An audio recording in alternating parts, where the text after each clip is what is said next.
hoping to take advantage of the SNP's woes is Scottish Labour, and we can now speak to their leader, that's Anna Sarwar, who is in Glasgow for us. Thank you for being on the programme this morning. Firstly, I just want to get your reaction to the Partygate video obtained by the Mirror. Should the two people attending have their honours revoked? Look, absolutely, and I think if Rishi Sunak wasn't so weak, he should be withdrawing the entire honours list from Boris Johnson. I think that video is disgusting, it's shameful, it's going to anger people right across the country, and it just feels like the Conservative Party wants us to relive that trauma day after day, week after week, and frankly I think people are getting disgusted by it. So he should show leadership, he should be so weak, he should withdraw that honours list, and these people should apologise. It's completely and utterly disgusting. Now, I can see why Labour decided to put you up for interview this weekend. You've been polling pretty well in Scotland. You've recently won a local government by-election in Belshire. You must be feeling pretty chipper. Well, look, we're making good progress, but we're not complacent. Our feet are firmly on the ground. We've still got a lot of work to do. But I remember speaking to you 2 years ago, Sophie, when I first became leader of the Scottish Labour Party, and we were 32% behind the SNP in the opinion polls. Now to be neck and neck is, of course, phenomenal. But we've still got work to do. I am still determined to do the work in every town, village and community across our country to persuade people why the Labour Party is back, why we need a UK Labour government again, but also why we need change here in Scotland. And actually, the last 2 weeks in British politics and Scottish politics has proven it. You've got two political parties in utter meltdown. We've got an economically illiterate, morally bankrupt Tory party in Westminster, and you've got an incompetent and dysfunctional SNP government here in Holyrood. And in the face of that, people want change. And now Labour is the only party of change, both in Scotland and across the UK. I can totally see why you are hoping to benefit from the woes of the SNP. As you say, it's pretty extraordinary to see what's happened in the last couple of years in Scottish politics. My question is, are there any circumstances where a Labour government would grant a second referendum on Scottish independence? Look, there is not going to be a referendum on independence in the next Parliament. We've been very clear about that. We want to make Keir Starmer the Prime Minister for the whole of the UK. It would not make sense for us to say we've had a period of chaos after 13 years of the Conservatives, 16 years of the SNP in Scotland, but we're going to plunge our country into chaos again. I guess but at the same time, I recognise people want change. I guess this is what I'm having a slight difficulty with, right?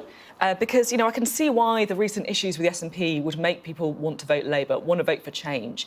But if you believe in Scottish independence, why would you vote for Scottish Labour when you were ruling out another independence referendum in any circumstances?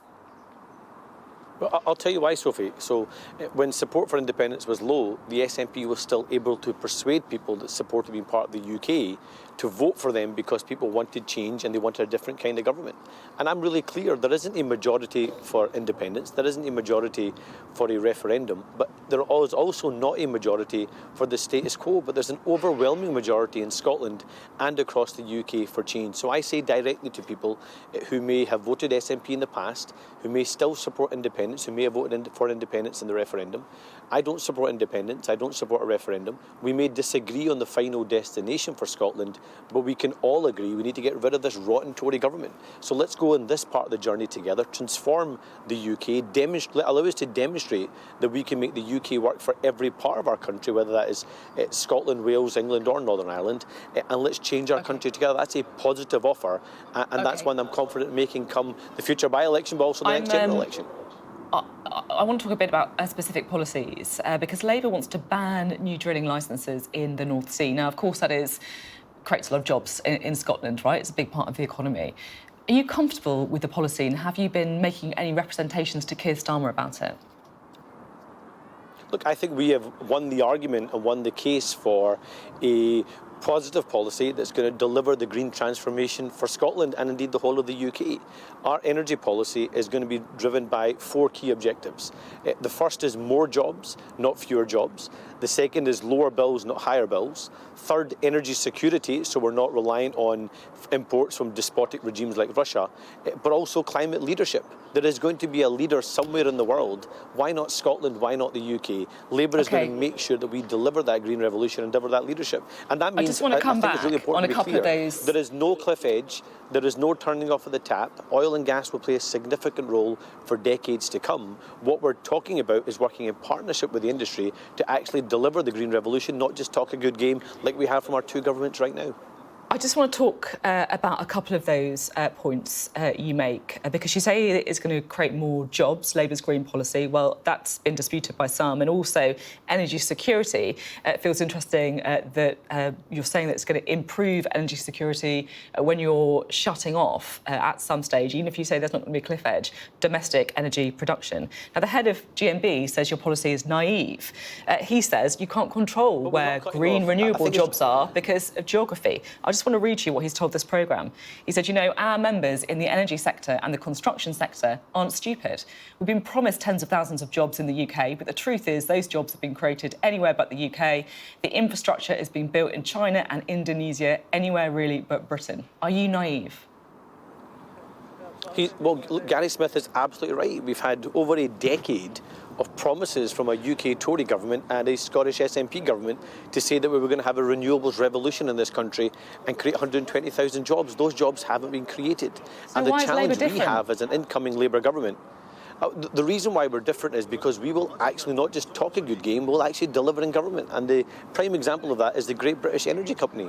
GBE will be there to make the strategic investments, to give confidence to the industry and the private sector, to leverage in that money, to actually realise that ambition and that hope. This is good for Aberdeen, good for the North East, good for Scotland and good for the UK. And that is a very, very positive plan.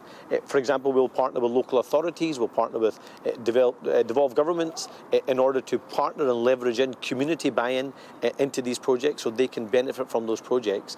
And we're going to make sure that we don't make the same mistake that Margaret Thatcher made with the mining industry, where entire communities were decimated and many people never went on to work again. We are not going to make the same mistake in the North East. We're not going to make the same mistake with oil and gas. We're going to build a genuine partnership and we're going to back up our words with meaningful action to transform our country.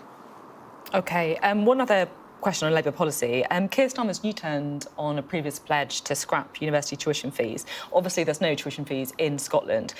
I want to know your personal view on this. Should students pay university tuition fees? Well, look, I believe in devolution. I don't support tuition fees in Scotland, but I'm in charge of what happens in Scotland, not what happens in England and Wales. It's for Keir to decide the policy in England around tuition fees, and it's for other colleagues elsewhere. In Scotland, we don't support tuition fees, but we still recognise that we have got a big problem. We have seen financing and funding for further higher education be decimated in Scotland, so we will need to have a progressive policy going forward that protects no tuition fees, but also leverages in money into our further education, our colleges, our universities, to make sure every child is able to maximise their full potential. So we are looking at what proposals they would be come the next Scottish Parliament election in 2026, but no, we do not support tuition fees in Scotland. OK. Just finally, polling shows that Labour is heading for government if it comes across in the next election, but perhaps a minority rather than a majority government. Now, in Scotland, coalitions are pretty normal. Suggesting that, Sophia.